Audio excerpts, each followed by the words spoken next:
And the identification of the body mind complex is called ದೇಹ ಅಭಿಮಾನ. ದೇಹ ಮತ್ತು ಮನಸ್ಸುಗಳಿಗೆ ತಾದಾತ್ಮ್ಯ ಬುದ್ಧಿಯನ್ನು ಮಾಡಿದಾಗ ಅವಾಗ ಏನಂತೇವೆ ನಾವು? ದೇಹಾಭಿಮಾನ, ಅಹಂಕಾರ ಅಂತೇವೆ. ಅದಕ್ಕೆ ಅಹಂಕಾರನು ಅಂತಾರ, ಅದಕ್ಕೆ ತಾದಾತ್ಮ್ಯ ಭಾವನು ಅಂತಾರ, ಅದಕ್ಕೆ ದೇಹ ಅಭಿಮಾನನು ಅಂತಾರ, ಅದಕ್ಕೆ ಅಹಂಕಾರ ವಿಮೂಢಾತ್ಮ ಅಂತಾರ, ಕರ್ತ ಅಹಂ ಅಂತಾರ. ನಾನೇ ಕರ್ತ ಅಂತಾನ ಅಜ್ಞಾನ ಕಾಲದಾಗ. ಕರ್ತ ನಾನೇ ಕರ್ಮವನ್ನ ಮಾಡವ ಅಂತ ಹೇಳ್ತೇವೆ. ವೆನ್ ಐ ಹ್ಯಾವ್ ಅಹಂಕಾರ, ವೆನ್ ಐ ಹ್ಯಾವ್ ಗಾಟ್ ದೇಹ ಅಭಿಮಾನ, identification with the body mind complex, then all the karmas belong to them will become what? My karma. ಅಜ್ಞಾನ ಕಾಲದಲ್ಲಿ ದೇಹವೇ ನಾನು ಅನ್ನುವಂತಹದ್ದು ಭ್ರಮ ಇದ್ದಾಗ ಆ ದೇಹದಿಂದ ಮಾಡಿದ ಕರ್ಮಗಳು ನಾನೇ ಮಾಡಿದ್ದೆ ಅನ್ನುವಂತಹ ಭಾವ ಆಗಿ ನಾನೇ ಕರ್ತ ನಾನೇ ಭೋಕ್ತ ಅನ್ನುವಂಥದ್ದು ಭಾವ ಉಂಟಾಗ್ಯದ. ಆದ್ದರಿಂದ if you have to give up all the karmas, ಕರ್ಮಗಳನ್ನ ನೀವು ಬಿಡಬೇಕಂದ್ರೆ it is possible in only one way. ಒಂದೇ ದಾರಿ ಅದರಿ. ಕರ್ಮಗಳನ್ನ ಬಿಡು ಅಂದ, ಧರ್ಮವನ್ನ ಬಿಡು ಅಂದ ಅಂದ್ರೆ ಏನದು? ಒಂದೇ ದಾರಿ ಅದ. ಏನದು? And in fact it is possible in only one way. ಕರ್ಮಗಳನ್ನ ಬಿಡುವುದು ಒಂದೇ ಒಂದು ರೀತಿಯಿಂದ ಸಾಧ್ಯ ಅದ. And what is that? ಹೆಂಗದು? ಏನದು? ಗಿವ್ ಅಪ್ ಯುವರ್ ದೇಹಾಭಿಮಾನ. ದೇಹಾಭಿಮಾನವನ್ನ ಬಿಟ್ಟು ಬಿಡು ಅಂತ ನಾವು. ಕರ್ಮ ಬಿಡು ಅಲ್ಲ, ದೇಹ ಬಿಡು ಅಂತ. ಧರ್ಮ ಬಿಡು ಅಂದ್ರ ದೇಹಾಭಿಮಾನ ಬಿಡು ಅಂತ ಬರ್ಕೊಡ್ರಿ ಬ್ರಾಕೆಟ್ನಾಗ. ಸರ್ವಧರ್ಮಾನ್ ಪರಿತ್ಯಜ್ಯ ಅಂದ್ರೆ ದೇಹಾಭಿಮಾನವನ್ನು ಬಿಡು ಅಂದಂಗ, ಕರ್ಮ ಬಿಡು ಅಂತ ಅರ್ಥ ಅಲ್ಲ. Identification with the body mind complex, which means the notion that I am the body, I am the mind, ನಾನೇ ಮನಸ್ಸು, ನಾನು ದೇಹ ಅನ್ನುವಂಥದ್ದು ಏನದ, ಇದನ್ನ ಬಿಡ್ರಿ. ತಪ್ಪು ತಿಳುವಳಿಕೆನ ಬಿಡ್ರಿ. Identification with the body mind complex means what? The notion, the idea that I am the body, I am the mind.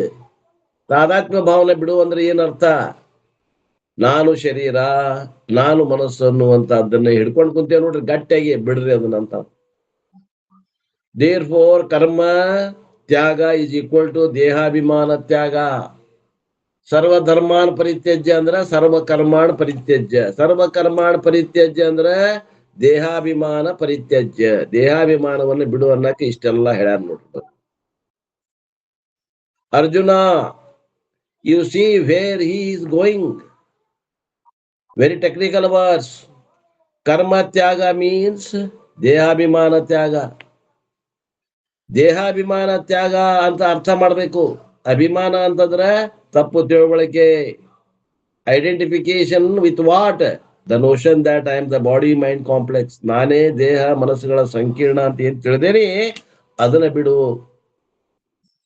Then the next step is, ಮುಂದಿನ ಹಂತ ಏನಪ್ಪಾ ಅಂತಂದ್ರೆ I can give this, I can give up ದೇಹಾಭಿಮಾನ. ದೇಹಾಭಿಮಾನ ಬಿಡ್ತೇನೆ. ಮುಂದಿನ ಏನು step ಅಂತ ಕೇಳಿದ್ರೆ I can give up the body mind identification only if I know that I am something different from the body mind complex. ದೇಹಾಭಿಮಾನ ಬಿಡು ಬಿಡು ಅಂದ್ರೆ ಬಿಡಾಕ್ ಬರ್ತೈತೇನ್ರಿ? ದೇಹಾಭಿಮಾನ ಯಾವಾಗ ಬಿಡಾಕ್ ಬರ್ತದ್ರಿ? ನಾನು ದೇಹಕ್ಕೆ ಸಾಕ್ಷಿಯಾಗಿರುವಂತಹ ನಿರಾಕಾರ ನಿರ್ಗುಣ ಸದ್ರೂಪ ಚಿದ್ರೂಪ ಆನಂದ ರೂಪನಾದ ಆತ್ಮನೇ ಇದ್ದೇನೆ ಅಂತ ತಿಳ್ಕೊಂಡಾಗ ದೇಹಾಭಿಮಾನ ಬಿಡಾಕ್ ಬರ್ತದ. ಅಲ್ಲಿ ಮಠ ಬಿಡಾಕ್ ಬರೋದಿಲ್ರಿ ಅದು. ಇಲ್ಲೈತಿ ಮಜಾ. ಐ ಕ್ಯಾನ್ ಗಿವ್ ಅಪ್ ದೇಹಾಭಿಮಾನ only if I know that I am someone different from the ದೇಹ ವಿಚ್ ಇಸ್ ಕಾಲ್ಡ್ ದೇಹಿ. ನಾನು ದೇಹ ಅಲ್ಲ ಅನ್ನುವಂಥದ್ದು ಖಾತ್ರಿ ಆದಾಗ ದೇಹಾಭಿಮಾನ ಬಿಡಾಕ್ ಬರ್ತದ. ಅಲ್ಲಿ ಮಠ ಬಿಡು ಅಂದ್ರೆ ಏನ್ ಬಿಡ್ತೇವಿ? ಜೀವ ಬಿಡ್ಬೇಕಾಗ್ತದೆ. ಅದಾಗುದಿಲ್ಲ. In the second chapter itself, from the 12th verse up to the 25th verse, Krishna talks a lot of pains to teach that you are not the body. Bhagavad Gita 2ನೇ ಅಧ್ಯಾಯದಾಗ 12ನೇ ಶ್ಲೋಕದಿಂದ ಹಿಡಿದು 25ನೇ ಶ್ಲೋಕದವರೆಗೆ ಭಗವಂತ ನೀ ಶರೀರ ಅಲ್ಲ, ನೀನು ಮನಸ್ಸಲ್ಲ, ಈ ದೇಹ ಮನಸ್ಸುಗಳಿಗೆ ಸಾಕ್ಷಿಯಾಗಿರುವಂತಹ ಆತ್ಮ ಅದಿ ಅಂತ ಹೇಳಾಕ ಬಹಳ ಶ್ರಮ ವಹಿಸ್ಯಾನ ನೋಡ್ರಿ. You are not the mind, you are not the ದೇಹ, ಬಟ್ ಡಿಫ್ರೆಂಟ್ ಫ್ರಮ್ ದೇಹ ಯು ಆರ್ ದೇಹಿ. ನೀನು ಮನಸ್ಸಲ್ಲ, ನೀನು ದೇಹ ಅಲ್ಲ, ನೀನು ದೇಹಿ. Then who am I? ಹಾಗಾದ್ರೆ ಯಾರು ನೀನು? ಐ ಆಮ್ ಆತ್ಮ ಚೈತನ್ಯಂ, ದ ಕಾನ್ಶಿಯಸ್ ಪ್ರಿನ್ಸಿಪಲ್. ನಾನು ನಿರಾಕಾರ ನಿರ್ಗುಣ ಸದ್ರೂಪ ಚಿದ್ರೂಪನಾದಂತಹ ವ್ಯಾಪಕ ಸ್ವರೂಪನಾದಂತಹ ಆತ್ಮ ಇದ್ದೇನೆ. And what type of consciousness? ಯಾವ ರೀತಿ ಅರಿವು ಅದ ಅಂದ್ರೆ, which is not a part, product or property of the body. ಇದು ಆತ್ಮ ಅನ್ನೋದು ಈ ಶರೀರದ ಭಾಗನೂ ಅಲ್ಲ, ಈ ಶರೀರಕ್ಕೆ ಗುಣನೂ ಅಲ್ಲ, ಈ ಶರೀರದ ಕಾರ್ಯವೂ ಅಲ್ಲ. Which is an independent entity, ಅದು ಸ್ವತಂತ್ರವಾಗಿ ಇರುವಂತಹದ್ದು. Which permits and illumines the body, ಅದು ಇದ್ದಾಗ ಈ ದೇಹಕ್ಕ ಚೇತನ ಬಂದಂಗ ಆಗ್ತದೆ. ಚೇತನ ಅನ್ನುವಂಥದ್ದು ಶರೀರದಲ್ಲಿ ಸ್ವಾಭಾವಿಕವಾಗಿ ಇಲ್ಲ. ಆ ಆತ್ಮನಿಂದ ಕೈಗಡ ತಗೊಂಡು ಶರೀರ ಚೇತನದಂತೆ ಕೆಲಸ ಮಾಡ್ತಾ ಇದೆ. ಎಲ್ಲಿ once which is the limited by the boundaries of the body and which survives even after the fall of the body. ಆ ಆತ್ಮ ಸ್ವರೂಪ ಶರೀರ ಇದ್ದಾಗನು ಅದ, ಮತ್ತೆ ಶರೀರ ಇಲ್ಲದೆ ಇದ್ದಾಗನು ಆತ್ಮಕ್ಕೆ ಏನು ಆಗೇ ಇಲ್ಲ. ಅದು ಹಂಗ ಅದ, ಮೂರೂ ಕಾಲದಲ್ಲಿ ಬದಲಾವಣೆ ಆಗದೆ ಇರುವಂತಹದ್ದು ಅದ. ಅದು ಯಾರು? ಅದು ಅಂದ್ರೆ ಅದೇ ನಾನು. Very good, 100% marks. ಹಿಂಗಷ್ಟು ತಿಳ್ಕೊಂಡ್ರೆ ನಿಮಗೆ 100ಕ್ಕೆ 100 ಮಾರ್ಕ್ಸ್ ಬಿದ್ದಾವಂತ ತಿಳ್ಕೊಳ್ರಿ ಅಂತಾರ ಪರಮಾರ್ಥನದ ಗುರುಗಳು. Therefore I am the ಆತ್ಮ ಚೈತನ್ಯಂ ವಿಚ್ ಈಸ್ ಅಕರ್ತ ಅಭೋಕ್ತ, ಸೊ ದಿಸ್ ಈಸ್ ಕಾಲ್ಡ್ ಆತ್ಮಜ್ಞಾನಂ. ಹಾಗಾದ್ರೆ ನಾನು ಯಾರು ಅಂದ್ರೆ, ಈ ದೇಹಕ್ಕೆ ಮತ್ತು ಮನಸ್ಸಿಗೆ ಸಾಕ್ಷಿಯಾಗಿರುವಂತಹ ಆ ಚೈತನ್ಯ ಸ್ವರೂಪನಾದಂತ ಆತ್ಮನೇ ನಾನು ಇದ್ದೇನೆ. ಅವ ಹೆಂಗದನ? ಆತ್ಮ ಅಕರ್ತ ಅಭೋಕ್ತ, ಮಾಡಾವಲ್ಲ ಉಣ್ಣಾವಲ್ಲ.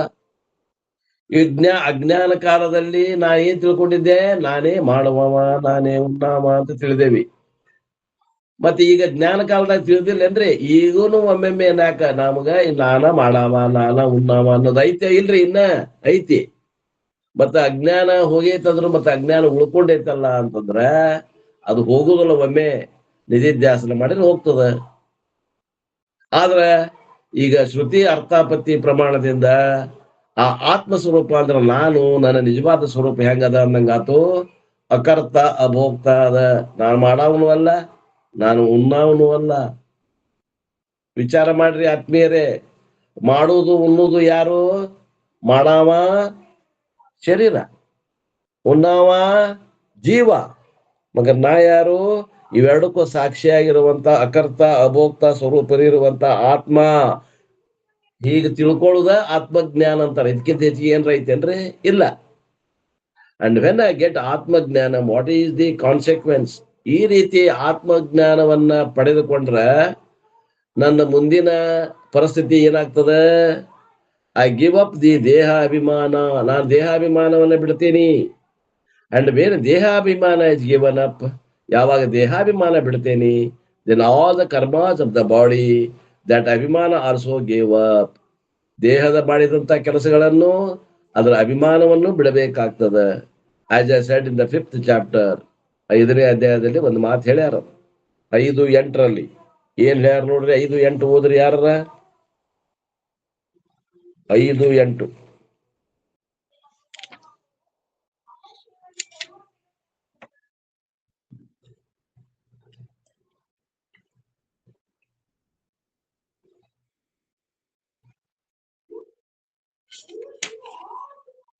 ನೈವ ಕಿಂಚಿತ್ ಕರೋಮಿತಿ ಯುಕ್ತೋ ಮನ್ಯೇತ ತತ್ಭವಿತ್ ಪಶ್ಯನ್ ಶೃಣ್ವನ್ ಸ್ಪೃಶನ್ ಜಿಗ್ರನ್ ಅನಶನ್ ಗಚ್ಚನ್ ಸ್ವಪನ್ ಸ್ವಸನ್ ಪ್ರಲಪನ್ ವಿಸೃಜನ್ ಗೃಣ್ಣನ್ ಉನ್ಮಿಷನ್ ನಿಮಿಷನ್ನಪಿ ಇಂದ್ರಿಯಾಣೀಂದ್ರಿಯಾರ್ಥೇಷು ವರ್ತಂತ ಇತಿ ಧಾರಯನ್. 8 ಮತ್ತು 9 5ನೇ ಅಧ್ಯಾಯದಾಗ ಏನ್ ಹೇಳ್ತಾನೆ ಭಗವಂತ? ತತ್ವವೇತ್ತನಾದ ಸಾಂಖ್ಯ ಯೋಗಿಯು ನೋಡುವಾಗಲೂ, ಕೇಳುವಾಗಲೂ, ಮುಟ್ಟುವಾಗಲೂ, ಮೂಸುವಾಗಲೂ, ಊಟ ಮಾಡುವಾಗಲೂ, ನಡೆಯುವಾಗಲೂ, ಮಲಗುವಾಗಲೂ, ವಿಶ್ರಾಡಿಸುವಾಗಲೂ, ಮಾತನಾಡುವಾಗಲೂ, ತ್ಯಾಗ ಮಾಡುವಾಗಲೂ, ತೆಗೆದುಕೊಳ್ಳುವಾಗಲೂ, ಕಣ್ಣುಗಳನ್ನು ಮುಚ್ಚಿ ತೆರೆಯುವಾಗಲೂ ಇಂದ್ರಿಯಗಳು ತಮ್ಮ ತಮ್ಮ ವಿಷಯದಲ್ಲಿ ವರ್ತಿಸುತ್ತವೆ. ಹೀಗೆಂದು ತಿಳಿದು ನಿಸ್ಸಂದೇಹನಾಗಿ ನಾನು ಏನನ್ನೂ ಮಾಡುವವನಲ್ಲ ಎಂದು ತಿಳಿಯಬೇಕು. ಇಂದ್ರಿಯಗಳು ತಮ್ಮ ತಮ್ಮ ವಿಷಯಗಳಲ್ಲಿ ಕೆಲಸ ಮಾಡಾಕತ್ತಾವ. ನಾನು ಏನೂ ಮಾಡಾಕತ್ತಿಲ್ಲ, ನಾನು ಅಕರ್ತ ಅಭೋಕ್ತ ಸ್ವರೂಪನೇ ಇದ್ದೇನೆ. ಈ ರೀತಿ ನಮಗ ಜ್ಞಾನ ಆಗ್ತದ, ಈ ರೀತಿ ನಮಗ ತಿಳುವಳಿಕೆ ಬರ್ತದ. ಅಹಂ ನೈವ ಕಿಂಚಿತ್ ಕರೋಮಿ, ನಾ ಏನೂ ಮಾಡವಲ್ಲ, ಅಕರ್ತ ಇದ್ದೇನೆ.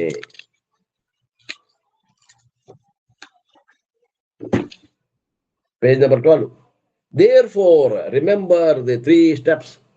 ಇಲ್ಲಿ 3 ಮಾತುಗಳನ್ನ ನೆನಪಿಡ್ಕೋರಿ ಅಂತಾರೆ. I asked you to give up ಸರ್ವಕರ್ಮ. ಭಗವಂತ ಏನ್ ಹೇಳಿದ ಅರ್ಜುನಗ? ಎಲ್ಲ ಕರ್ಮಗಳನ್ನ ಬಿಡು ಅಂತ ಹೇಳಿದ. ಕರ್ಮ ತ್ಯಾಗ ಈಸ್ ಅಕಾಂಪ್ಲಿಷ್ಡ್ ಬೈ ದೇಹ ಅಭಿಮಾನ ತ್ಯಾಗ. ಮತ್ತೆ ಕರ್ಮಗಳನ್ನು ಬಿಡುವುದಂದ್ರೆ ಏನು? ದೇಹ ಅಭಿಮಾನ ಬಿಡೋದ್ರಿಂದ. ದೇಹ ಅಭಿಮಾನ ತ್ಯಾಗ ಈಸ್ ಅಕಾಂಪ್ಲಿಷ್ಡ್ ಬೈ ಆತ್ಮಜ್ಞಾನ. ಆತ್ಮಜ್ಞಾನದಿಂದ ದೇಹ ಅಭಿಮಾನ ಬಿಡುವುದಾತು. ವಿಚ್ ಈಸ್ ಕಾಲ್ಡ್ ಜೀವಾತ್ಮ ಸ್ವರೂಪ ಜ್ಞಾನಂ. ಇದೇನದ ಆತ್ಮಜ್ಞಾನಕ್ಕೆ ಏನಂತಾರ? ಇದಕ್ಕರ ಜೀವಾತ್ಮನ ಸ್ವರೂಪ ಜ್ಞಾನ ಅಂತ ಕರೀತಾರ. ಆದ್ದರಿಂದ ಸರ್ವಧರ್ಮಾನ ಪರಿತ್ಯಜ್ಯ ಅಂದ್ರೆ ಏನು? ಗೇನಿಂಗ್ ದ ನಾಲೆಜ್ ಆಫ್ ಜೀವಾತ್ಮ ಸ್ವರೂಪ. ನಿಜವಾಗಿ ನಾನು ಯಾರು ಅಂತ ತಿಳಿಯುವುದ ಸರ್ವಧರ್ಮಾನ ಪರಿತ್ಯಜ್ಯ ಅನ್ನೋದ್ರ ಅರ್ಥ. ಸರ್ವಧರ್ಮಾನ ಪರಿತ್ಯಜ್ಯ ಅಂದ್ರೆ ಏನು? ಗೇನ್ ದ ಜೀವಾತ್ಮ ಸ್ವರೂಪ ಜ್ಞಾನಂ. What is the knowledge? No karma belongs to me. ಜ್ಞಾನ ಅಂದ್ರೆ ಏನು? ಯಾವ ಕರ್ಮ ನನಗೆ ಸಂಬಂಧ ಇಲ್ಲ. All the karmas belong to body mind complex. ಎಲ್ಲ ಕರ್ಮಗಳು ಶರೀರ ಮನಸ್ಸಿಗೆ ಸಂಬಂಧಪಟ್ಟವು. And I have no connection with the body mind complex. ನನಗೂ ಮನಸ್ಸಿಗೂ ಕೂಡ, ಯಾವ ಶರೀರಕ್ಕೂ ಮನಸ್ಸಿಗೂ ನನಗ ತುರಿಯನಾದ ನನಗೆ ಯಾವುದು ಸಂಬಂಧವೇ ಇಲ್ಲ. This is the first stage of jnana ಯೋಗ. ಇದು ಮೊದಲನೇ ಹಂತ. ವಿಚ್ ಈಸ್ ಕಾಲ್ಡ್ ಜೀವಾತ್ಮ ಸ್ವರೂಪ ಜ್ಞಾನಂ. ಇನ್ ಟೆಕ್ನಿಕಲ್ ಲ್ಯಾಂಗ್ವೇಜ್ ತ್ವಂ ಪದಾರ್ಥ ಜ್ಞಾನಂ. ತ್ವಂ ಪದಾರ್ಥ ಜ್ಞಾನ ಅಂತಾರೆ. ನಾನು ಅಸಂಗನಾಗಿದ್ದೇನೆ ಅನ್ನುವಂಥದ್ದು ತ್ವಂ ಪದಾರ್ಥದ ಲಕ್ಷ್ಯಾರ್ಥದ. ತತ್ ತ್ವಂ ಅಸಿ ಅನ್ನುವುದರಲ್ಲಿ ತ್ವಂ ಪದದ ಲಕ್ಷ್ಯಾರ್ಥ. Then the next stage of jnana yoga is ಪರಮಾತ್ಮ ಐಕ್ಯ ಜ್ಞಾನಂ. ಈ ಏನದ ಮುಂದಿನ ಜ್ಞಾನ ಏನು ಅಂತಂದ್ರೆ, ಜ್ಞಾನ ಯೋಗ ಅಂದ್ರೆ ಪರಮಾತ್ಮನಲ್ಲಿ ಐಕ್ಯ ಆಗುವಂಥದ್ದು. ವಿಚ್ ವೀಸ್ ಕಮ್ಸ್ ಇನ್ ದಿ ಮಾಂ ಏಕಂ ಶರಣಂ ವ್ರಜ. ನನ್ನಲ್ಲಿ ಶರಣಾಗತನಾಗಿ ಒಂದಾಗುವಂತ ಅರ್ಥ ಅದು. ಮಮ ಏಕಂ ಶರಣಾಗತ ವ್ರಜ ಅಂದ್ರೆ ಪರಮಾತ್ಮ ಐಕ್ಯ ಜ್ಞಾನಂ. ಪರಮಾತ್ಮನಲ್ಲಿ ಐಕ್ಯ ಆಗ್ಬೇಕು ನೀನು.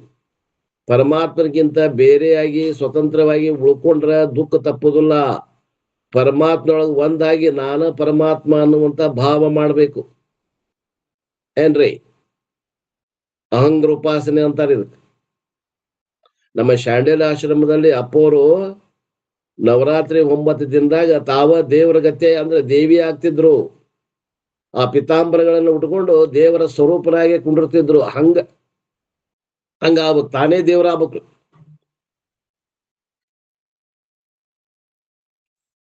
ಮಾಂ ಏಕ ಶರಣಂ ವ್ರಜ. ನನ್ನಲ್ಲಿ ಶರಣಾಗತನಾಗಿ ನನ್ನಲ್ಲಿ ಒಂದಾಗು. ಈಸ್ ಪರಮಾತ್ಮ ಐಕ್ಯ ಜ್ಞಾನಂ. ಇದಕ್ಕೇನಂತಾರ್ರಿ? ಪರಮಾತ್ಮ ಐಕ್ಯ ಜ್ಞಾನ ಅಂತಾರ. How do you say so? ಹಿಂಗ್ಯಾಂಗ್ ಹೇಳ್ತೀರಿ ನೀವು? ಹೇಳ್ತಾರ ನೋಡ್ರಿ. ಹೆಂಗ್ ಹೇಳ್ತಾರ ಅಂತಂದ್ರ ಮುಂದಿನ ಕ್ಲಾಸ್ನಾಗ ಹೇಳ್ತೇವೆ ಅಂತ ಹೇಳ್ಯಾರ ಅಪ್ಪವರು. ಅದು ಹೆಂಗದ ಹಂಗ ಓದ್ತೇನೆ. ಭಾಳ ಹೇಳ್ಕೊಂತ ಹೋಗ್ಯಾರ.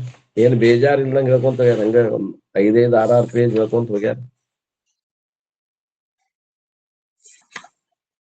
ಇಂಟ್ರೆಸ್ಟ್ ಐತಲ್ರಿ ಕೇಳಾಕ?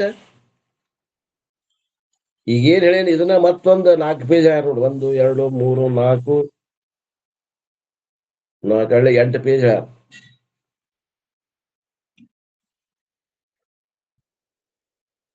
ಮತ್ತೊಮ್ಮೆ, ಯಾಕಂದ್ರೆ ವಾರಕ್ಕೊಂದು ಕ್ಲಾಸ್ ಇರ್ತದ, ಮತ್ತೊಂದು ವಾರ ಬಿಟ್ಟ ಹೇಳ್ಕೊಂತ ಬಂದ. ಅದಕ್ಕೆ ಇದನ್ನೇನ್ ನಾ ಹೇಳಕ್ ಹೋಗುದಿಲ್ಲ. ಈ ಮುಂದಿನ ಶ್ಲೋಕಕ್ಕೆ ಹೋಗ್ಬಿಡು.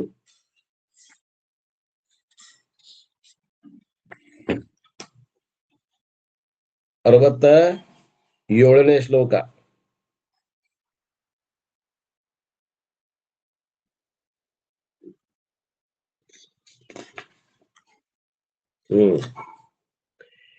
ಇದಂ ತೇ ನಾ ತಪಸ್ಯಾಯ ನಾ ಭಕ್ತಾಯ ಕದಾಚನ ನ ಚ ಶುಶ್ರೂಷವೇ ವಾಚ್ಯಂ ನ ಚ ಮಾಂ ಯೋಭ್ಯಸೂಯತಿ ಇದಂ ತೇನ ಆತಪಸ್ಯಾಯ ನ ಅಭಕ್ತಾಯ ಕದಾಚನ ನ ಚ ಅಶುಶ್ರೂಷವೇ ವಾಚ್ಯಂ ನ ಚ ಮಾಂ ಯಹ ಅಭ್ಯಸೂಯತಿ. ಏನಿದು ಶಬ್ದಾರ್ಥ? ಎಲೆ ಅರ್ಜುನನೇ, ಹೀಗೆ ಇದಂ ಕದಾಚನ, ಈ ಗೀತಾರೂಪವಾದ ರಹಸ್ಯಮಯವಾದ ಉಪದೇಶವನ್ನು ಕದಾಚನ ಯಾವ ಕಾಲದಲ್ಲಿಯೂ ತೇ ನೀನು ಆ ತಪಸ್ಯಾಯ ತಪಸ್ ರಹಿತನಾದ ಮನುಷ್ಯನಿಗೆ ಹೇಳಬಾರದು. ತಪಸ್ಸು ಮಾಡಿರ್ಬೇಕು ಅಂತವ್ರಿಗೆ ಅಷ್ಟ ಹೇಳ್ರಿ ಅಂತ ಹೇಳ್ತಾನೆ. ತಪಸ್ಸಿಲ್ಲದಂತವ್ರಿಗೆ ಕರೆದ ಹೇಳ್ತೇನೆ ಬಾ ಗೀತಾ ಅಂತ ಹೇಳಕ್ ಹೋಗ್ಬೇಡ್ರಿ. ತಪಸ್ಸು ರಹಿತನಾದ ಮನುಷ್ಯನಿಗೆ ಅತಪಸ್ಯಾಯ ನ ವಾಚ್ಯಂ ಹೇಳಬಾರದು. ಅಭಕ್ತಾಯ ನ ವಾಚ್ಯಂ ಭಕ್ತ ರಹಿತನಾದವನಿಗೆ ಹೇಳಬಾರದು. ಅಶುಶ್ರೂಷವೇ ಕೇಳಲು ಇಚ್ಛೆ ಇಲ್ಲದವರಿಗೆ ನ ವಾಚ್ಯಂ ಹೇಳಬಾರದು. ಕೇಳಲು ಇಚ್ಛೆ ಇಲ್ಲ ಅವ್ರಿಗೆ ಹೇಳಕ್ ಹೋಗ್ಬಾರ್ದು. ಹಾಗೂ ಯಹ ಮಾಂ ಅಭ್ಯಸೂಯತಿ, ಯಾರು ನನ್ನಲ್ಲಿ ದೋಷ ದೃಷ್ಟಿಯನ್ನು ಇಡುವಾರೋ ಅವರಿಗಂತೂ ಎಂದಿಗೂ ನೀನು ಈ ಶಾಸ್ತ್ರವನ್ನ ಹೇಳಲೇಬಾರದು. ದೋಷ ದೃಷ್ಟಿ, ಅಭ್ಯಸೂಯತಿ ಅಂದ್ರೆ ದೋಷ ದೃಷ್ಟಿ. ಅವನಿಗಂತೂ ಎಂದಿಗೂ ನೀನು ಹೇಳಲೇಬಾರದು.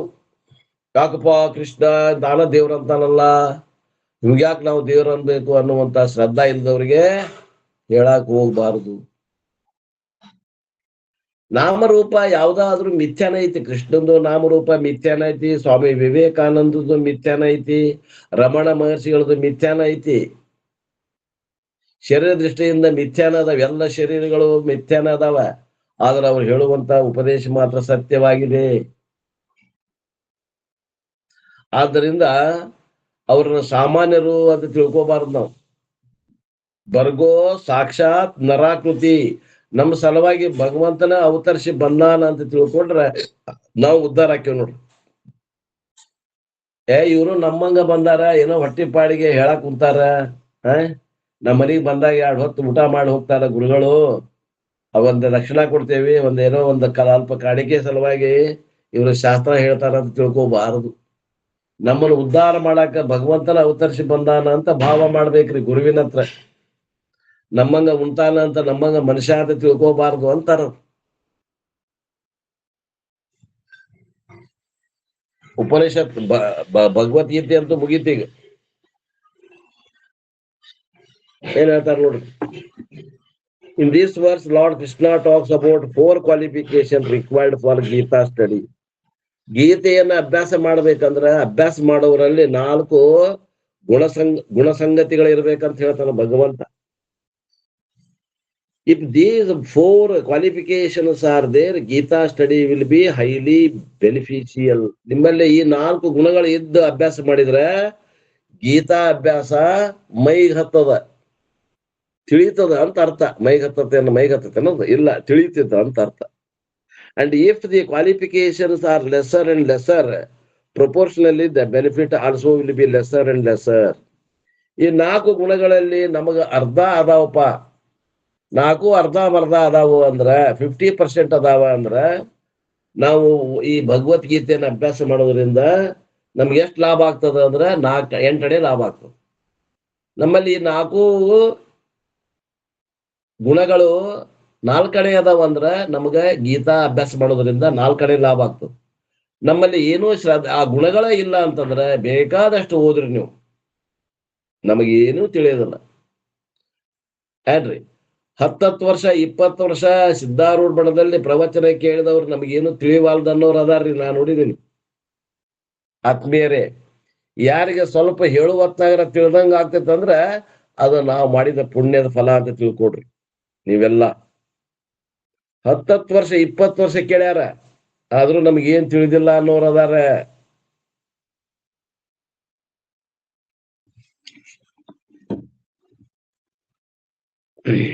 ಹಂಗಾರ ಅವರಲ್ಲಿ ಏನ್ ಇರುದಿಲ್ಲ ಅಂದ್ರೆ ಈ 4 ಗುಣಗಳಿರುದಿಲ್ಲ. ಯಾವ 4 ಗುಣಗಳನ್ನ ಹೇಳ್ತಾರೆ ಈಗ. And if the qualification is zero, the benefit will also zero. ಈ ಗುಣಗಳ ನಮ್ಮಲ್ಲಿ ಇಲ್ಲ ಅಂದ್ರ ನಮಗ್ ಭಗವದ್ಗೀತಾ ಓದ್ತೇವಿ, ಕೇಳ್ತೇವಿ, ಅರ್ಥನ ಆಗೋದಿಲ್ಲ. ಹಾ, ಅದು ಏನು ಸಂದೇಶ ಕೊಡಾಕತ್ತೈತಿ ನಮಗ್ ಮುಟ್ಟುವುದಿಲ್ಲ, ನಮ್ಮ ಹೃದಯಕ್ಕೆ ಮುಟ್ಟುವುದಿಲ್ಲ Bhagavad Gita. Perhaps the benefit may be for the other person members in the family, as sometimes he would be out of the house, so that tell in their house, why can't you go to Gita class, and why are you cutting our necks by staying here itself, giving us trouble? Give some trouble also to the Swamiji. ಏನಾಗ್ಬೋದು ಅಂತಂದ್ರೆ ಅಂತವ್ರು ಗುಣಗಳು ಇಲ್ಲದೆ ಇದ್ದವರು ಭಗವದ್ಗೀತಾ ಕ್ಲಾಸಿಗೆ ಬಂದು ಕುಂತ್ರ ಮನ್ಯಾಗ 4 ಮಂದಿ ಕಾಟ ಕೊಡೋದು ತಪ್ತದ, ಗುಡಿಗರ ಹೋಗಿ ಬಾ, ಮಠದಾಗ ಸ್ವಾಮಿಗಳು ಅದಾರ ಏನೋ ಹೇಳಕತ್ತಾರಂತ ಹೋಗಿ ಬಾ ಅಂತ ಜಬರ್ದಸ್ತಿಯಿಂದ ಮನ್ಯಾನವ್ರು ಅಟ್ಟತಾರಲ್ಲ, ಅವ್ರಿಗೆ ಅನುಕೂಲ ಆಗ್ತದ ಹೊರತು ನಿಮಗೇನು ಅನುಕೂಲ ಆಗಂಗಿಲ್ಲ ಅಂತ ಹೇಳ್ತಾರ. ಒಂದು ತಾಸು ಮನೆಯವರಿಗೆ ಕಾಟ ನಮ್ದು ತಪ್ತು ಅಂತ ಅರ್ಥ ಮಾಡ್ತಾರ. ನೋಡ್ರಿ ಎಂತ ಹಾಸ್ಯ. ಆದ್ದರಿಂದ ಇವು 4 ಗುಣ ಇದ್ದವರಿಗೆ ಇದನ್ನ ಹೇಳಬೇಕು, ಭಗವದ್ಗೀತೆ ಉಳಿದವರಿಗೆ ಹೇಳಬಾರದು. So what are those 4 qualification? ಹಂಗಾರೆ ಅವು 4 ಅರ್ಹತೆಗಳು ಏನು? Qualifications are presented in different ways. In Tattvabodha it was presented ಸಾಧನ ಚತುಷ್ಟಯ ಸಂಪತ್ತಿ, but here Krishna presents in a different format. What are those formats? ತತ್ವಬೋಧಕ ವಿಷಯಕ್ಕೆ ಬಂದ್ರ ಅಥವಾ ಬ್ಯಾರೆ ಗ್ರಂಥದಾಗ ಬಂದ್ರ ಅವು ಯಾವ ಗುಣಗಳಿದ್ದಾವಾಗ ಭಗವದ್ಗೀತೆ ಹೇಳ್ಬೇಕು ಅಂದ್ರ ವಿವೇಕ, ವೈರಾಗ್ಯ, ಶಮ, ದಮ, ಉಪರತಿ, ತಿತಿಕ್ಷ, ಶ್ರದ್ಧಾ, ಸಮಾಧಾನ ಮತ್ತು ಮುಮುಕ್ಷತ್ವ ಹೇಳ್ಕೊಂತ ಬಂದಾರ. ಆದ್ರ ಅದನ್ನ ಇಲ್ಲೇ ಹೇಳ್ಬಾರ್ದು ಅಂತ ತಿಳ್ಕೊಂಡು ಭಗವಂತ ಬೇರೆ ಶಬ್ದಗಳಿಂದ ಇದನ್ನೇ ಹೇಳಾಗತ್ತ. ಏನ್ ಹೇಳ್ತಾನ್ರಿ ಅವು 4 ಗುಣಗಳನ್ನ? ತಪಸ್ಸು ಅಥವಾ ಶಿಸ್ತು ಇರಬೇಕು. Especially spiritual and religious disciple is the first qualification.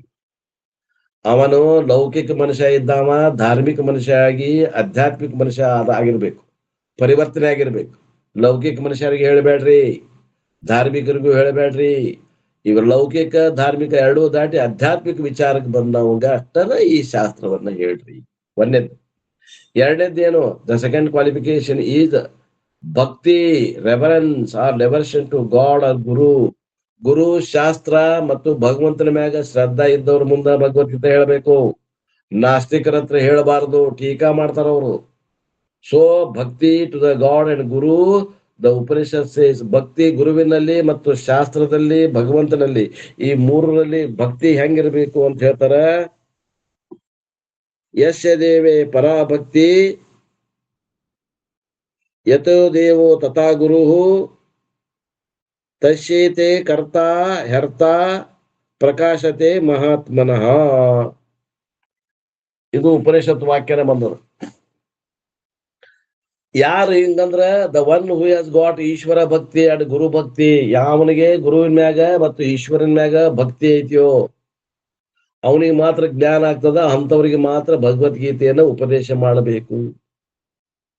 ನನ್ನ ಮಗ ಅದನ್ನ ಕೇಳಿ ಉದ್ಧಾರ ಆಗಲಿ ಅಂತ ತಿಳ್ಕೊಂಡು ಹೇಳಕ್ ಹೋಗ್ಬಾರದು. ಅಧಿಕಾರಿ ಇಲ್ಲದವ್ರಿಗೆ ಹೇಳಿದ್ರ ಉಪಯೋಗ ಆಗೋದಿಲ್ಲ. It is said therefore bhakti is a second qualification. ಆದ್ದರಿಂದ ಶಾಸ್ತ್ರ ಮತ್ತು ಗುರುವಿನಲ್ಲಿ, ಭಗವಂತನಲ್ಲಿ ನಂಬಿಕೆ ಇರ್ಬೇಕು. ಇನ್ನು ಮೂರನೇದು ಗುಣ ಹೆಂಗಿರ್ಬೇಕು? ಒಂದು ಶುಶ್ರೂಷಾ, deep interest in the study of Gita. ಗೀತೆಯಲ್ಲಿ ಅಭ್ಯಾಸ ಮಾಡ್ಬೇಕನ್ನುವಂತ ತೀವ್ರತರವಾದಂತ ಇಚ್ಛಾ ಇರಬೇಕು ಆ ಮುಮುಕ್ಷುವಿಗೆ. ಅಂತವ್ರಿಗೆ ಹೇಳ್ರಿ. A desire for knowledge which is called jijnasa. ಜ್ಞಾನಕ್ಕ ಅವನಲ್ಲಿ ಪಿಪಾಸೆ ಇರಬೇಕು, ಜ್ಞಾನಕ್ಕೆ ಇಚ್ಛಾ ಇರಬೇಕು, ಜಿಜ್ಞಾಸು ಇರಬೇಕು. Normally shushrusha is used in meaning of the service. ಶುಶ್ರೂಷಾ ಅಂತಂದ್ರ ಸೇವೆಗಾಗಿ ಶಬ್ದ ಉಪಯೋಗ ಮಾಡ್ತಾರ. ಇಲ್ಲಿ ಶುಶ್ರೂಷಾ ಅಂತಂದ್ರ ಅವನಲ್ಲಿ ತುಂಬಾ ಆಸಕ್ತಿಗೆ ಆ ಶುಶ್ರೂಷಾ ಅನ್ನುವಂಥ ಶಬ್ದವನ್ನು ಉಪಯೋಗ ಮಾಡ್ಯಾರ. ಪಿತೃ ಶುಶ್ರೂಷಾ, ಪತಿ ಶುಶ್ರೂಷಾ ಅಂತ ಹೇಳ್ತಾರಲ್ಲ, ಅದು ಅಲ್ಲ. ಇಲ್ಲಿ ಏನ್ ಹೇಳ್ಬೇಕು? ಇಲ್ಲಿ ಶುಶ್ರೂಷಾ ಅಂತಂದ್ರೆ ಏನು? ಆಸಕ್ತಿ ಇರಬೇಕು. ನೌ ಯು ಕ್ಯಾನ್ ಸೇ ಪತ್ನಿ ಶುಶ್ರೂಷಾ, serving the husband, serving the wife. Shushrusha is generally translated as service, but the real meaning of the word Shushrusha is ಶ್ರೋತ್ರಂ ಇಚ್ಛಾ. ಕೇಳ್ಬೇಕನ್ನುವಂತ ಇಚ್ಛಾ ಇದ್ದವ್ರಿಗೆ ಹೇಳ್ರಿ. the root shru is to hear, to listen. The suffix so, the desire. ಶ್ರುತ ಅಂದ್ರೆ ಕೇಳುವಂತ, ಸುಶ್ರುತ ಅಂದ್ರೆ ಏನು, ಕೇಳುವಂತಹ ಇಚ್ಛೆ ಇದ್ದಂಥವರು. To desire to listen to Gita teaching, so that is the sushrutaha. And if that desire is not illa, even if you come and sit here, but you will not hear. ನಿನಗೆ ಇಚ್ಛಾ ಇಲ್ಲ, ಯಾರೋ ಜಬರ್ದಸ್ತಿ ಕರ್ಕೊಂಡ್ ಬಂದು ಕುಂಟ್ರಿಸ್ಯಾರ, ಕಾಟಕ್ ಬಂದು ಕುಂತಿ ಅಂದ್ರೆ ನಿನ್ ತಲೆಯಾಗಿ ಏನು ಹೋಗುದಿಲ್ಲ ತಮ್ಮ. 1 ತಾಸು ವೇಸ್ಟ್ ಆಫ್ ಟೈಮ್ ಆಗ್ತದೆ ನಿನಗೆ. This is what happens when you force someone for your family or bring to the class. ಯಾರ ಒತ್ತಾಯ ಮಾಡ್ಕೊಂಡು ಭಗವದ್ಗೀತಾ ಕ್ಲಾಸ್ ಕೇಳಾಕ ನೀವು ಕರ್ಕೊಂಡು ಬಂದ್ರಂದ್ರ, ಅವ್ರ ಅನಧಿಕಾರಿಗಳಿದ್ರಂದ್ರ ಅವ್ರಿಗೆ 1 ತಾಸು ಶಿಕ್ಷೆ ಆಗ್ತೈತೆ ಹೊರತು ಅವ್ರಿಗೆ ಯಾವ ಮಾತು ತಿಳಿಯಂಗಿಲ್ಲ. So somebody comes as a guest, you cannot leave them and come, and so you bring them here, but that person is not interested and he will be suffer. So shushrusha, desire for study must be there. ನಾ ಬಹಳ ಮಂದಿ ಕರೆದೆ ಸರ್ವಿಸ್ನಾಗಿದ್ದಾಗ, ಬರ್ರಿ ಪರಮಾರ್ಥನ ಶಿಷ್ಯರು ಬಂದಾರ, ನಮ್ಮ ಸ್ವಾಮಿ ನಮ್ಮ ಹುಬ್ಬಳ್ಳಿಗೆ ಬಂದಾರ, ದಿವಸ 1 ತಾಸು ಅಲ್ಲೇ ಬಸ್ ಸ್ಟ್ಯಾಂಡ್ ಹತ್ರನ ನಾವು ಇಳಿದು ಮನೆಗೆ ಹೋಗೋ ಜಾಗದಾಗನ ಕ್ಲಾಸ್ ಇರ್ತಾವ. ಅದು ಏನದ, ದಿವಸ 6:30 7:30 ಮಟ ಇರ್ತಿತ್ತು ನಮ್ ಕ್ಲಾಸ್. ಬರ್ರಿ ಅಂತ 8-10 ಮಂದಿ ಕರ್ಕೊಂಡು ಹೋದೆ, ಒಬ್ರು ಮಾತ್ರ ಬಂದ್ರು. ಉಳಿದು 9 ಮಂದಿ ನಮ್ದಾರವ್ರ, ನಾವು ರಿಟೈರ್ಮೆಂಟ್ ಆಗಿಂದ ಬರ್ತೇವ್ರಿಪ್ಪ, ಸ್ವಲ್ಪ ಜವಾಬ್ದಾರಿ ಅದಾವ, ನಮಗ ಆಗುದಿಲ್ಲ, ಬರ್ತೇವಿ ಅಂತ ಹೋದವ್ರು ಇನ್ನೂ ಅದಾರ. 72 ಆದ್ರೂ ಇನ್ನು ಈ ಕಡೆ ಹಾದಿಲ್ಲ. ಆದ್ದರಿಂದ ಆತ್ಮೀಯರೇ, ಅವ್ರು ಕರ್ಕೊಂಡ್ಬಂದು ಕುಂಡ್ರಿಸಿರು, ಅವ್ರು ಬಹಳ ಜನ ಟೀಕಾಯಿಸುದಿಲ್ಲ ಅನಧಿಕಾರಿಗಳು ಅಂತ ಹೇಳ್ತಾ ಇದ್ದಾರೆ. And the 4th qualification is, 4ನೇದು ಏನಪ್ಪಾ ಅವರಲ್ಲಿ ಇರಬೇಕಾದಂತ ಸದ್ಗುಣ ಅಂದ್ರೆ ಅನಸೂಯ. ಅನಸೂಯ ಅಂದ್ರೆ ಏನು, ಟೀಕಾ ಮಾಡುವಂತ ಜನ ಇರಬಾರ್ದು, ಅಸೂಯೆ ಇರಬಾರ್ದು. ಮತ್ತೊಬ್ಬರನ್ನ ನಮ್ಗಿಂತ ಶ್ರೇಷ್ಠ ಇದ್ದವ್ರನ್ನ ಕಂಡ್ರ ಅವರಿಗೆ ಗೌರವಿಸ್ಬೇಕು, ಹೊಟ್ಟೆ ಕಿಚ್ಚು ಪಡಬಾರದು, ಅನಸೂಯವೇ ಅಂತ ಹೇಳ್ತಾರೆ. Never approach the scriptures with motive of criticising or finding fault with the scriptures. ಗುರುವಿನಲ್ಲಿ ಆಗಲಿ ಶಾಸ್ತ್ರದಲ್ಲಾಗಲಿ ನಾನು ಶಾಣೆ ಅದೇನಿ, ನನ್ನ ಬುದ್ಧಿ ಬಹಳ ಪ್ರಕಾರದ, ನಾನು ತರ್ಕ ಮಾಡ್ತೇನಿ, ನೀನ್ ತರ್ಕ ನಡೆಯುತ್ತಮ್ಮ, ಇಲ್ಲೇ ತರ್ಕ ನಡೆಯುದಿಲ್ಲ. ಓಯಪ್ಪ ತರ್ಕ ನಡೆಯುದು, ಶ್ರುತಸಮ್ಮತ ತರ್ಕ ಬೇಕಾದ್ರೆ ನಾವ ಕೊಡ್ತೇವೆ ಅಂತಾರೆ ಗುರುಗಳು. ನೀನ್ ಬಂದು ನಿನ್ನ ವಿಚಾರ ತಗೊಂಬಂದಿಲ್ಲಿ ತುರ್ಕಾಕ್ ಬರಬೇಡ. ನಾವು ಶ್ರುತಿ ಸಮ್ಮತ ತರ್ಕವನ್ನ ಹಿಡ್ಕೋತೇವೆ, ಕೇವಲ ಒಣ ತರ್ಕ ಹಿಡ್ಕೊಂಡು ವಾದ ಮಾಡಕ್ ನೀನ್ ಕೂಡ ನಾವು ಟೈಮ್ ಪಾಸ್ ಮಾಡಕ್ ಕುಂತಿಲ್ಲ. ಆದ್ದರಿಂದ ಕೆಲವೊಂದ್ ಮಂದಿ ತರ್ಕ ಪ್ರಧಾನ ಇರ್ತಾರೆ. ದೇವ್ರು ನೋಡಿಯೋನು, ನೀನು ಸಾಕ್ಷಾತ್ಕಾರ ಆಗೇತೇನು, ಏನ್ ಹೇಳ್ಬೇಕು ಅವ್ರಿಗೆ, ಆಗೇತಂತ ಬರ್ತದ. ಅಂತವ್ರಿಗೆ ಏನು ಹೇಳಕ್ ಹೋಗ್ಬೇಡ್ರಿ ಅಂತ ಹೇಳ್ತಾರ. R finding fault with the scriptures, ತಪ್ಪು ಹುಡುಕ್ತಾರ ಅವರು. ಶಾಸ್ತ್ರದಾಗ, ಭಗವದ್ಗೀತೆಯೊಳಗ, ಉಪನಿಷತ್ತೊಳಗ, ಗುರುವಿನ ಹತ್ರ ತಪ್ಪು ಹುಡುಕ್ತಾರ್ರಿ, ಅಂತವ್ರಿಗೆ ಹೇಳಕ್ ಹೋಗ್ಬೇಡ್ರಿ. Just as the atheist people, just as the Nastikas, DMK or DK people will study the Vedas, the Gita, their aim is to find out fault with them. Never approach that attitude. You will be a loser. Bhagavad Gita ಬಗ್ಗೆ ಗೌರವ ಭಾವನೆನೇ ಇಲ್ಲ ಅಂತವ್ರಿಗೆ ಭಗವದ್ಗೀತೆ ಉಪದೇಶ ಮಾಡಕ್ ಹೋಗ್ಬೇಡ್ರಿ. ಸುಳ್ಳ ನೀವು ಗಾಳಿ ಗುದ್ದಿ ಮೈನುಸ್ಕೊಂಡಂಗ ಆಗ್ತದ ಅಂತವ್ರಿಗೆ ಉಪದೇಶ ಮಾಡೋದ್ರಿಂದ, ಏನು ಲಾಭ ಆಗೋದಿಲ್ಲ. Therefore, anasuya means the healthy attitude of shraddha ಇರಬೇಕು. ಶ್ರದ್ಧಾ ಇಲ್ಲದವ್ರ ಮುಂದೆ ಮಾತು ಬಾಯಿ ಬಿಡಬೇಡ್ರಿ. The scriptures are valid and if I reverentially approach, I will be benefited. ಪರಮಾತ್ಮನ ವಿಷಯಕ್ಕೆ ಬಂದಾಗ ಯಾವ ಪ್ರಮಾಣ ನಡೆಯುದಿಲ್ಲ, ವೇದ ಪ್ರಮಾಣವೇ ನಡೀತದ. ಆ ವೇದ ಪ್ರಮಾಣದ ಮ್ಯಾಗ ಶ್ರುತಿ ಅರ್ಥಾಪತ್ತಿ ಪ್ರಮಾಣದ ಮಾಡಿದಂತ ನಿರ್ಧಾರಗಳದಾವ. ನಾವು ಕಣ್ಣಿಗೆ ಕಂಡಿದ್ದು, ಕಿವಿಗೆ ಕೇಳಿದ್ದು ಖರೆ ಅನ್ನಕ್ ಹೋಗುದಿಲ್ಲ. ಶಾಸ್ತ್ರ ಹೇಳಿದ್ದು ಖರೆ ಅದ, ನಮ್ಮ ಕಣ್ಣಿಗೆ ಕಂಡಿದ್ದು ಭ್ರಮ ಅದ ಅನ್ನುವಂತ ಮಂದಿ ನಾವು ಆಸ್ತಿಕರು. ಆದ್ದರಿಂದ ಲೌಕಿಕವಾದಂತಹ ಆ ತರ್ಕ ಬುದ್ಧಿ ಮಾಡುವಂತವ್ರು, ಟೀಕಾ ಮಾಡುವಂತವ್ರು, ನಾನ ಶಾಣೆ ಅನ್ನುವಂತವ್ರ ಮುಂದೆ ಭಗವದ್ಗೀತೆ ಹೇಳಕ್ ಹೋಗ್ಬೇಡ್ರಿ. ನೀವು ಸೋಲ್ತೀರಿ, ಅಂತವ್ರ ಮುಂದೆ ಹೇಳಕ್ ಹೋದ್ರ ಸೋಲ್ತೀರಿ. ಯಾರಿಗೆ ಭಗವದ್ಗೀತೆ ಬಗ್ಗೆ ಗೌರವ ಅದ, ಯಾರು ನಮ್ಮ ಋಷಿ ಮುನಿಗಳು ಇಂಥ ಒಂದು ವಿದ್ಯೆಯನ್ನ ಕಂಡು ಹಿಡಿದು ನಮ್ಮ ಪರಂಪರೆ ಒಳಗೆ ಕೊಟ್ಟು ಹೋಗ್ಯಾರ, ಅದನ್ನ ಪರಂಪರೆಯ ಮೂಲಕ ಕೇಳಿ ಆ ಶ್ರದ್ಧೆಯಿಂದ ಕೇಳಿ ಅವರಂಗ ನಾವು ಆಗ್ಲಿಕ್ಕೆ ಬರಾಕ್ ಪ್ರಯತ್ನ ಮಾಡಬೇಕ ಹೊರತು ನಾನು ಶಾಣೆ ಅದೇನಿ, ನನ್ನ ಬುದ್ಧಿಯಿಂದ ನಾನು ಗ್ರಹಣ ಮಾಡಕ್ ಹೋಗ್ತೇನೆ ಅಂದ್ರೆ ಆ ಬುದ್ಧಿ ಭ್ರಮೆ ಒಳಗಾಗ್ತದೆ.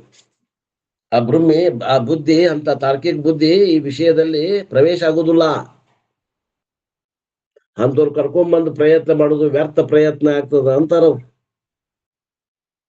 That positive attitude is called ಅನಸೂಯವೇ.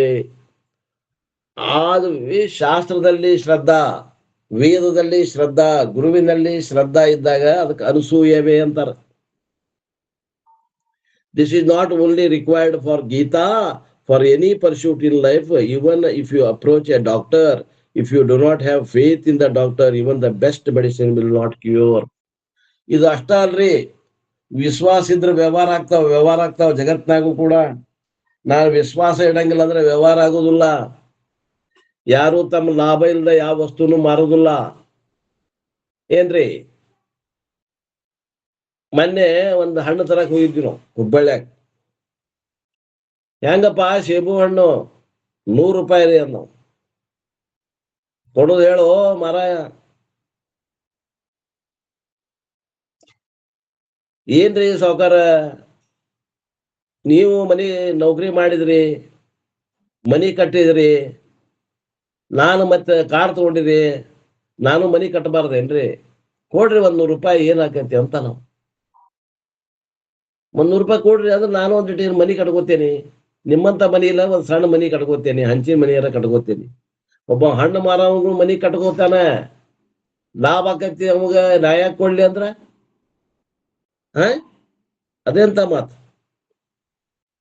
ಅವನಿಗೂ ದವಾಖಾನೆ ಖರ್ಚದ, ಅವನಿಗೂ ಮಕ್ಕಳದ, ಅವನು ಚಲೋ ಸಾಲಿಗೆ ಓದಿಸ್ಬೇಕಂತಾರ್ರಿ. ಇವತ್ತ ಮನ್ಯಾಗ ಕೂಲಿ ಕೆಲಸ ಮಾಡೋರು, ಬಾಂಡೆ ತಿಕ್ಕಾಕ್ ಹೋಗೋರು ತಮ್ಮ ಮಕ್ಕಳಿಗೆ ಇಂಗ್ಲಿಷ್ ಮೀಡಿಯಂ ಸಾಲಿಗೆ ಹಚ್ಚಾಕತ್ತಾರ ಹುಬ್ಬಳ್ಳ್ಯಾಗ.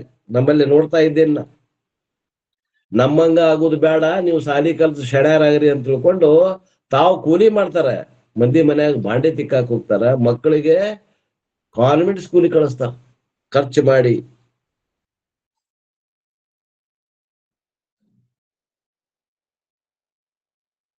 ಅದಕ್ಕೆ ಅಂತಾರವರು,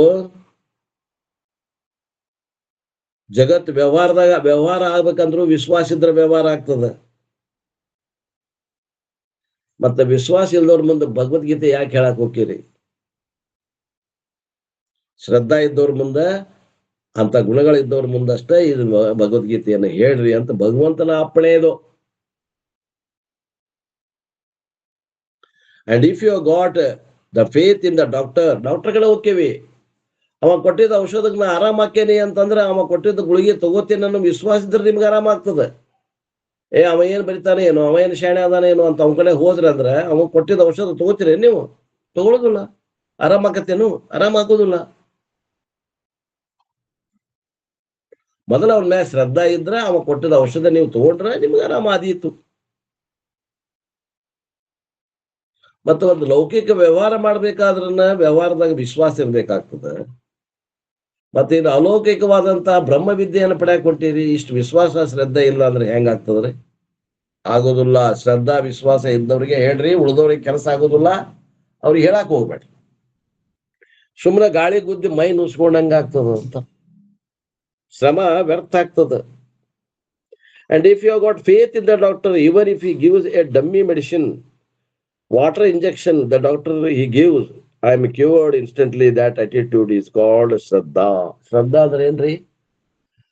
ಡಾಕ್ಟರ್ ಹತ್ರ ಹೋಗ್ತೇವಿ, ಡಾಕ್ಟರ್ ನಮಗೆ ಏನ್ ಕೊಡ್ತಾನವ ಅಂತಂದ್ರ ಡಿಸ್ಟಿಲ್ ವಾಟರ್ ಇಂಜೆಕ್ಷನ್ ಮಾಡ್ತಾನ. ನೀರು, ಕಾದಿದ್ ನೀರು ಇಂಜೆಕ್ಷನ್ ಚುಚ್ಚಿ ಮೈಯಾಗ ಚುಚ್ತಾನ. ಅವನ ಮ್ಯಾಗ ಶ್ರದ್ಧಾ ಇತ್ತಂದ್ರ ಆ ನೀರ ನಮಗ್ ಆರಾಮ್ ಮಾಡ್ತದ ಅಂತಾರಪ್ಪ ಅವ್ರು.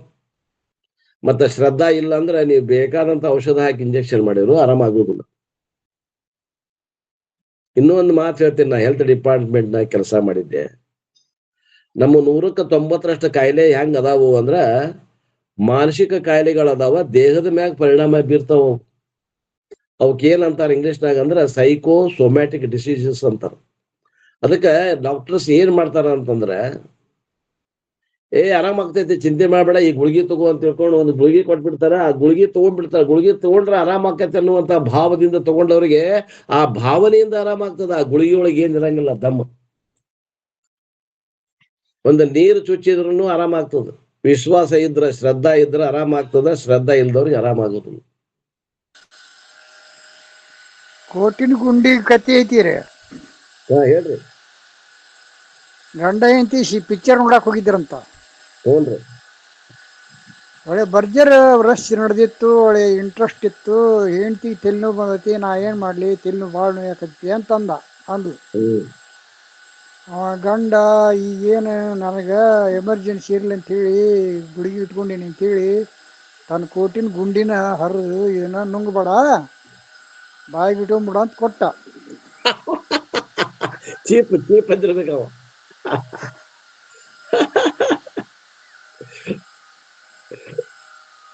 ಪಿಕ್ಚರ್ ಮುಗಿ ಮಟ್ಟ ಬಾಯಾಗ ನುಂಗ್ಬೇಡ ಅಂತ ಹೇಳಿದ್ದ. ಅದನ ನುಂಗ್ದಂಗ ಹಂಗೆ ಇಟ್ಕೊಂಡು ಇದ್ಲು. ತೆಲ್ನು ಹೋತ್ರಿ ಅಂದ್ಲಕ್ಕಿ. ನೋಡ್ರಿ, ಹೊರಗೆ ಬಂದಿಂದ ನನಗೆ ಇದನ್ನ ಗುಳಿಗೆ ತಾಯಿಲ್ಲ, ಅದನ್ನ ಉಗುಳದ ನನ್ನ ತಗೊಂಡು ಹೊರಗೆ ಗುಂಡಿ ತಗೊಂಡು ಬಂದು ಆ ಗುಂಡಿ ಇಸ್ಕೊಂಡು, ನೋಡು ನಿನಗೆ ತಲೆನೋವು ಭಾಳ ಆಗೈತಿ ಅಂತೇಳಿ ನಾನು ಗುಂಡಿನ ಕೊಟ್ಟಿದ್ದೆ, ನಾನು ಕೊಟ್ಟಿನ ಗುಂಡಿನ ನಿನ್ನ ತಲೆನೋವು ಹೋತಿಲ್ಲ ಅಂತ ಹೇಳಿ ಹೇಳ್ದ. ಅದು ಶ್ರದ್ಧಾದಿಂದ, ಗುಳಿಗೆ ಮ್ಯಾಲೆ ಶ್ರದ್ಧಾದಿಂದ ಆ ಕೋಟಿನ ಗುಂಡಿ ಕೊಟ್ರು ಅವನು ತಲೆನೋವು ಹೋತಾಕಿದೆ. ಬರಾಬರಿ ಬರಾಬರಿ. ಅದು ನುಂಗ್ಬೇಡ ಅಂತ ಹೇಳಿದ್ದ, ಮತ್ತೆ ನುಂಗಿದ್ರೆ ಮತ್ತೆ ಗುಂಡಿ ಒಳಗೆ ಹೋಗ್ಬಿಡ್ತಿತ್ತು. ಹೌದೌದು, ಬರಾಬರಿ ಶಾಣೆ ಅವ.